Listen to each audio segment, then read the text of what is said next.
Hey guys, it is 8:16 in Indiana and I'm about to leave to go see the Badlands. I'm eating a tuna fish sandwich. I have since figured out a hack because I was opening cans of tuna and then trying to figure out any utensil to mix it with my mayonnaise because I'm not just going to eat it straight. I got standards.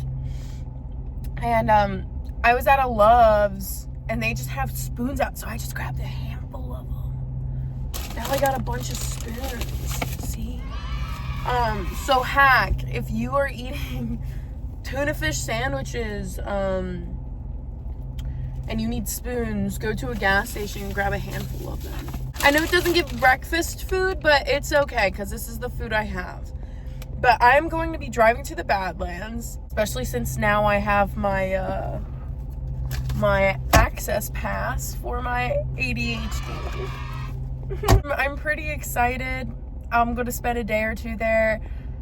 Indiana is the first state that I've driven in that I have not been to before. I am so excited to continue heading west because it's going to be landscapes that I just really haven't seen before. I made it to South Dakota. I'm on a road where the speed limit is 80 miles per hour.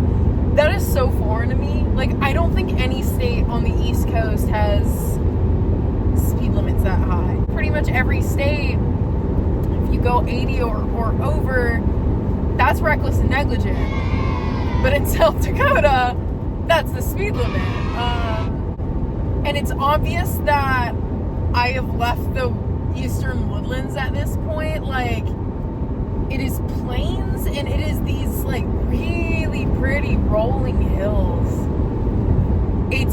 It's freaking gorgeous. Honestly, I stopped at a Love's. So like the gas station, there was a casino in it. Like, how is it a gas station with a Wendy's in it and a casino? Like, that is incredibly American. Like overlook of a prairie land. It's so windy. I'm about 20 minutes from Badlands National Park. And this is crazy. Look at that. That's so vast.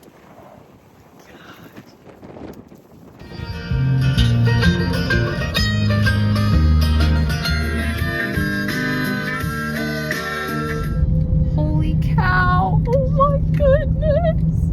That's cool. I'm about to start on the Castle Trail. I don't think y'all can see that. There you go. I was talking to a park ranger and they recommended me to do this trail to the Medicine Route Trail. Where are rattlesnakes? Never seen that before. Actually, let's go track the trailhead. See what those trail markers look like. I get to do the backcountry registration.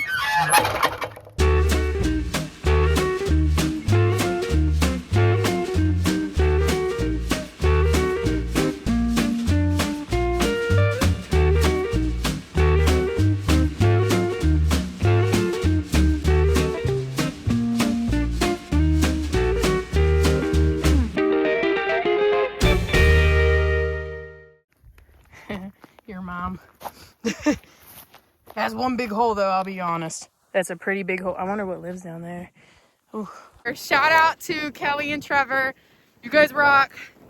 Trevor bought this for me.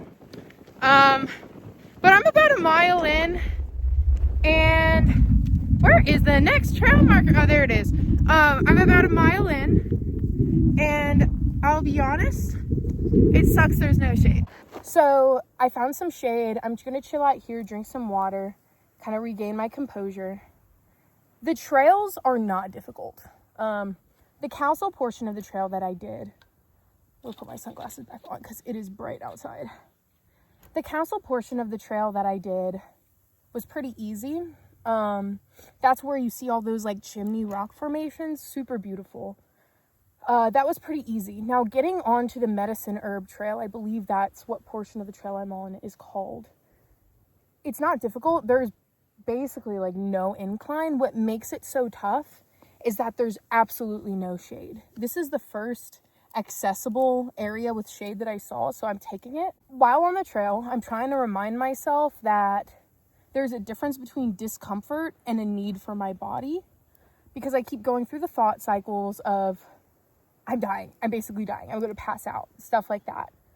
I have almost passed out on a trail before when I was 15. It's been years, but that has happened to me before, so it is something that I get a little, I guess, jumpy about.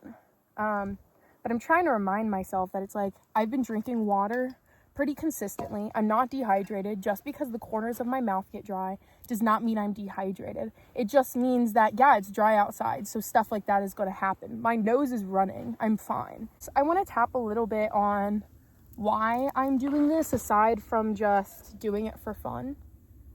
I've always been terrified of being alone. Like, I do not like being alone, and I might not be an extrovert, though I yap a lot, but I do like being in the vicinity of others. I do see myself as somebody who has a trajectory to become the person I want to be at the end of the day. I don't want to be a completely different person. I just want to be a refined version of myself. I started a little bit with back home in Appalachia, doing some of those hikes solo. So I've done some of the waterfalls out there solo. I've done Grayson Highlands solo. That was really beautiful. And this is the first hike that I've done out of state solo. And of course I'm going to get scared with the things like, oh, it's hot, I'm dying, there's no one here to check up on me. But it's okay. I'm fine. I'm not dying. Clearly, I want to see myself get to a place where I'm not constantly freaking out about, oh, somebody on the trail following me. Oh, am I not going to complete it by dark? Am I going to get lost? Is somebody not going to find me? Am I going to pass out on this trail and die? That stuff is highly unlikely to happen. I've already gotten over the fear of sleeping in my car, especially since I've been stopping at gas stations and there's other people in the vicinity doing the same thing. Now, something different about doing something like this, I've only passed one person, or two people, one group, on this trail. And I had asked them, like, have you seen other people? Like, are there other hikers? And they said, like, there really isn't. Obviously, that's going to give me a little bit of anxiety. But I know that this trail seems to be frequented by park rangers. When I was at the park ranger office at the Welcome Center, I was asking questions about, like, what would they recommend I do? I'm going to be here for the day. What's going to give me a good distance? And I wanted something that was going to give me a good grasp of the landscape. And this is what they recommended. And he had told me that this is a trail that they do frequent. And then it's a pretty worn down trail. And I would agree, it's not very wide of a trail. It's a narrow trail, but it's clear that people go on this. It's not scary, and things are completely doable. I know there are some people back home that are concerned about me, and I'm thankful that I have a support group that's worried about me, that's calling me, that's texting me to check in. You guys are amazing. You guys are so supportive. No one has told me, I don't think you should do that. Everybody has been super, super kind to me. I feel incredibly blessed to have a support group like that. Driving out here earlier in the car, when I saw the first, like, kind of rolling hills where you've got these barren hills with, like, these shrubs and ferns on it in South Dakota, I was incredibly moved. I'm a very visual person. So when I see things that are deeply touching to me, I can be moved to tears. And that was something that moved me to tears. I was in so much awe about just how diverse this world is, just how beautiful this world is. I feel just so lucky that I am somebody that can just have a month and a half to drive out and see it. Not everybody gets to do this, and not everybody feels comfortable going and doing something like this. But I'm gonna start on my hike again. I'm gonna keep drinking water. I'm gonna keep praying, because this is me seeing God's creation, and nothing's gonna stop that. All right, I love you guys. Check back in later.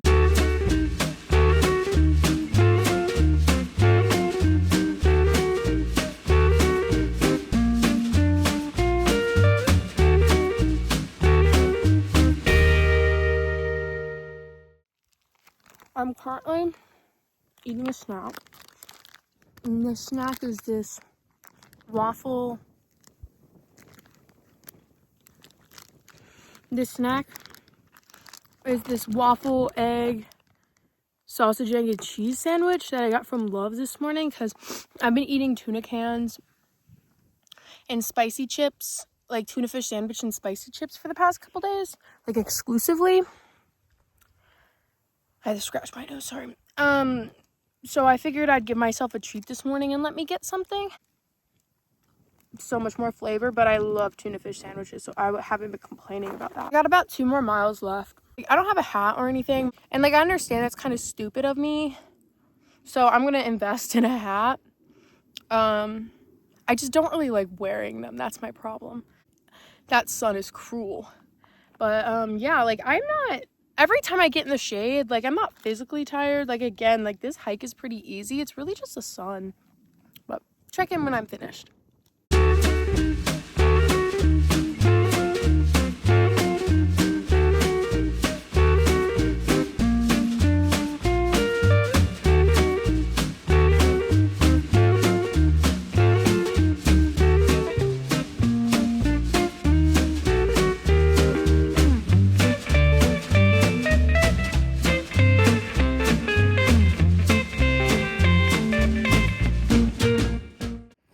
The hardest part is making it back to my car after I left the trail. I think I found a pretty cool place to watch the sunset, which is supposed to happen within the hour. So I think I'm gonna stay and do that. It's really cool out here, and I'm pretty excited. I plan on staying at a Love's tonight, not actually here. There is camping places that I can stay here, but I'm really hungry, so.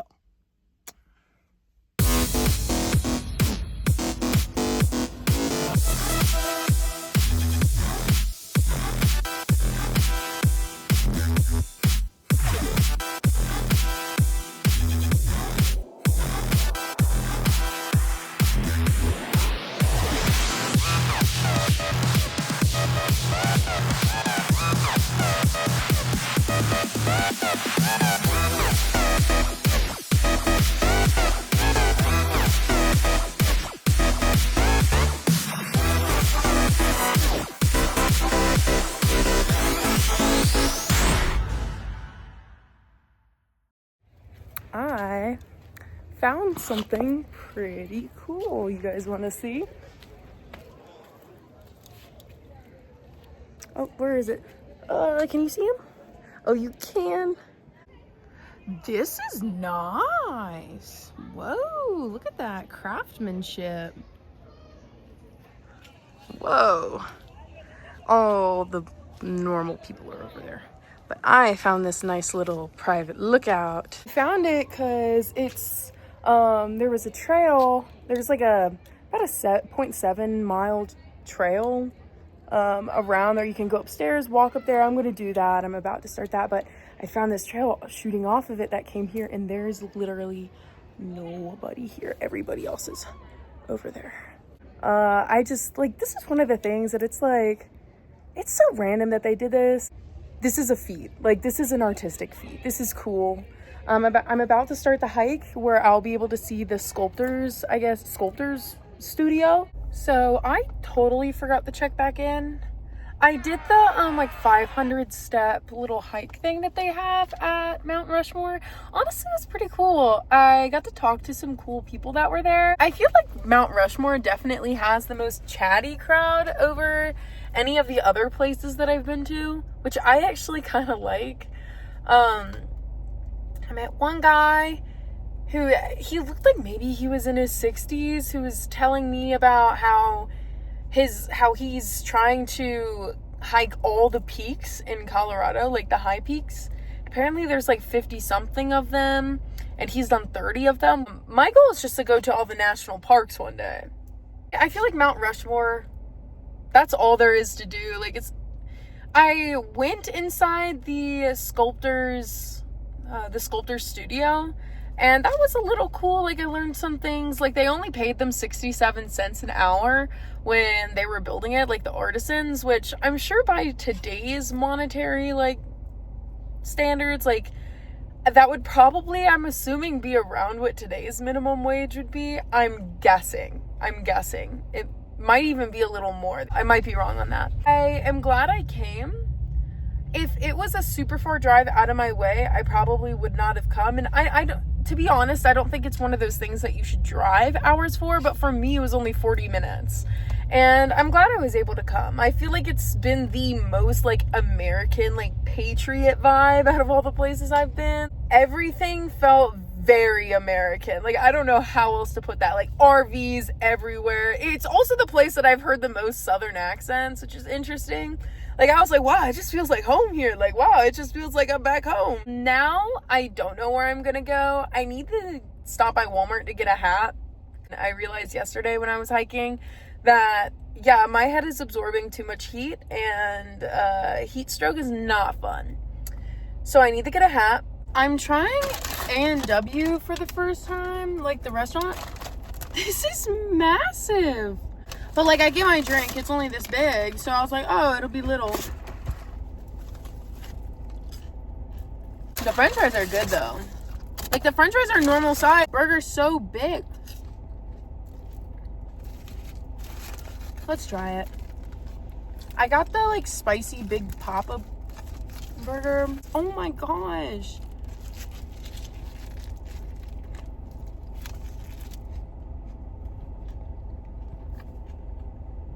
That's good. Holy crap. This is huge. This is so much food, but these french fries. A&W's good. Let's see if I feel the same way about it when I'm done. This was in, like, the Walmart because I stopped there so I could get myself a sun hat. My mom and I both agreed that I needed to invest in a sun hat. My hair does not absorb heat, so it goes straight to my scalp. Like, if I hike again in this heat, I need a hat.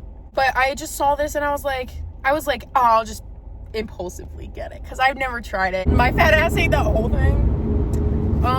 That was really good. I realized, because I was looking at it thinking, like, oh, I'm just gonna eat half. I reached halfway and I was like, damn, this thing is good. Typically, I'm like a take a bite of a sandwich, eat some fries kind of girl. Take after my dad that way. As opposed to, I know some people are like, I'll eat burger first, then fries, or fries and then burger. No. I go back and forth season. I didn't even finish my fries. Like, that burger had me in, like, I was so, like, it had my attention. I am a connoisseur of sorts when it comes to junk food. Oh, and by the way, I am on my way to the Bear Claw Highway, or the Beartooth Highway. I believe that's what it's called. It's US Route 212. That goes through Montana and Wyoming, and it's supposed to be an incredibly scenic highway. Shout out to my cousin Shay, who recommended that to me. It adds like about an hour and a half to my destination, but apparently it's worth it. Hopefully next time you see me, I'll be there.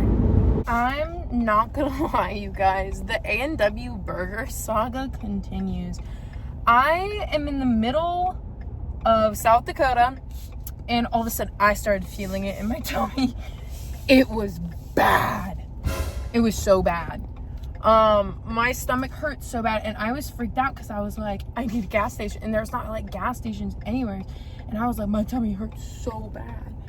And so finally I'm around the turn and I see this gas station, and I'm like, oh, thank God. It's my time. Finally, some release from this prison of my bowels. And I go in there. I'm probably in there for like 20 minutes. And I feel so bad. I stand up to flush and I clog to the toilet. And I feel so bad, like, because, like, they did not deserve that. But I was so embarrassed. I waited for everybody else to leave the bathroom so I could, like, run out and wash my hands and leave. But was terrified, like worst nightmare. At least I didn't poop my pants. That's the better part of the story is I didn't poop my pants. But the A&W burger definitely did a number on the gas station bathroom in the middle of South Dakota.